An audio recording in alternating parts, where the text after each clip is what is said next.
Hello friends, இந்த மாத்துக்கான கர்த்தருடைய rhema வார்த்தையை பார்க்கலாம். நிச்சயமாய் முடிவு உண்டு, உன் நம்பிக்கை வீண் போகாது. நீதிமொழிகள் 23:18. பாருங்க, நிச்சயமான ஒரு முடிவு ஆண்டவர் உங்க லைஃப்ல கொடுப்பாரு. உங்க நம்பிக்கை என்னைக்கும் அவர் வீணாக்க மாட்டாரு, வேஸ்ட் ஆக்க மாட்டாரு. பாருங்க, நிறைய நேரத்துல ஆண்டவர் சொல்றாரு, உன் கண்ணீரை துருத்தில வச்சிருக்காரு. நீங்க விடுற கண்ணீரை கூட அவர் டிராப்ல வச்சிருக்கிறாருங்க, சேவ் பண்ணி வச்சிருக்கிறாரு. அதனால நீங்க விடுற கண்ணீர் கூட, நீங்க பண்ற ஜபத்தை கூட, நீங்க பண்ற ஒவ்வொரு காரியத்தையும் வீணாக்க போறதில்ல, அது ஒரு நாள் வேஸ்ட் ஆக போற. அவர் கண்டிப்பாக ஒரு நல்ல முடிவை உங்க லைஃப்ல செய்ய போறாரு.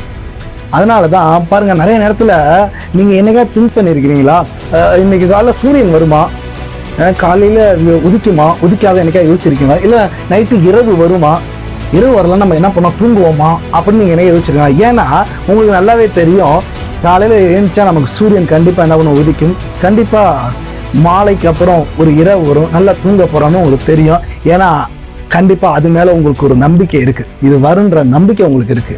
ஏங்க, இயற்கை அதோட வேலையை செய்யறத நீங்க நம்புறீங்கல்ல. இயற்கைக்கு அப்பாற்பட்ட தேவன் உங்க வாழ்க்கையில அற்புதம் செய்ய வல்லவரா இருக்க. அவரை ஃபர்ஸ்ட் நம்புங்க. அவரை நம்பினவர் ஒரு நாள் வெட்கப்பட்டு போவதில்லை. அதனால வசனம் சொல்லுது, ஆரம்பம் அற்பமானாலும் முடிவு சம்பூர்ணம். உங்க லைஃப்ல எல்லாமே பார்க்கும்போது ஒரு தலைகளா இருக்கலாம், எதுவுமே நம்ப முடியாத அளவு இருக்கலாம், இது நடக்குமா நடக்காத இருக்கலாம், ஆனா தேவன் முடிவை உங்க லைஃப்ல சம்பூர்ணமா செய்வார். அதனால ஆண்டவர் சொல்றாரு, விசுவாச துவங்குகிறவரும் முடிக்கிறவரும் அவர் தாங்க. உங்க லைஃப்ல அந்த விசுவாச துவங்கினவர் கண்டிப்பாக அதுக்கான முடிவை பர்ஃபெக்டா செய்ய வல்லவரா இருக்கிறார். ஆமென். அதனால பாருங்க, நிறைய நேரங்கள்ல நமக்கு சிலருக்கு என்னன்னா, குழந்தை இல்லைன்னா நிறைய என்ன பண்றாங்க, நிறைய பேரை தேடி போறாங்க, டாக்டரை தேடுறாங்க, அதை தேடுறாங்க, மெடிசனை போடுறாங்க, இதை இயற்கையா என்னென்ன கிடைக்குமோ மற்ற எல்லாத்தையும் செஞ்சு பார்த்து அவங்க நம்பிக்கை எல்லாம் ஃபெயிலியர் ஆனா ஒரு மாதிரி தோன்றாங்க. வசனம் என்ன சொல்ல தெரியுங்களா, பிள்ளைகள் கர்த்தரால் வரும் சுதந்திரன்றது. பாருங்க, கடவுள் அது கொடுக்கறதுங்க. நீங்க உண்மையா நம்புனீங்கன்னா, எனக்கு ரொம்ப நாளா ஆண்டவரே எனக்கு குழந்தை இல்லைன்றவங்க இந்த நாள்ல ஒரு காரியத்தை சொல்றேன், கர்த்தர் உங்களுக்கான நிச்சயமான ஒரு முடிவை வச்சிருக்கிறாரு. உங்க கற்பத்தின் கனியை இந்த மாதம் இந்த நாள்ல ஆண்டவர் திறக்க வல்லவராக இருக்கிறார். ஆமென்.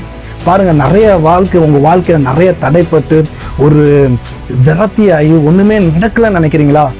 ஆண்டவர் இந்த மாதம் அதுக்கான ஒரு முடிவை வச்சிருக்கிறாருங்க. நிறைய பிரச்சனைகள்ல போராட்டத்தில் இருக்குல்ல, நிச்சயமா ஒரு முடிவை ஆண்டவர் வச்சிருக்கிறார். பாருங்க, ஆர்வனை எல்லாருமே எதிர்க்கிறாங்க, எல்லாருமே பார்த்துட்டு ஒரு மாதிரி பண்ணும்போது ஆண்டவர் ஒரு காரியத்தை சொல்றாரு, ஒரு வாதுமை குச்சி எடுத்து வந்து வையின்றார்.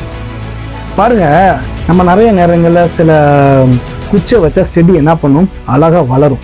அந்த பதியம் பண்ணி வைக்கும் போது அதை ஊனி வச்சா அது கொஞ்ச நாள் ஃபர்ஸ்ட் இலை விடும், முளைக்கும், அதுக்கப்புறம் கிளை விடும், அதுக்கப்புறம் அது கொஞ்ச நாள் பார்க்கும்போது அது மரமாகும், அதுக்கப்புறம் பூக்கும், அதுக்கப்புறம் காய்க்கும், கனி கொடுக்கும்.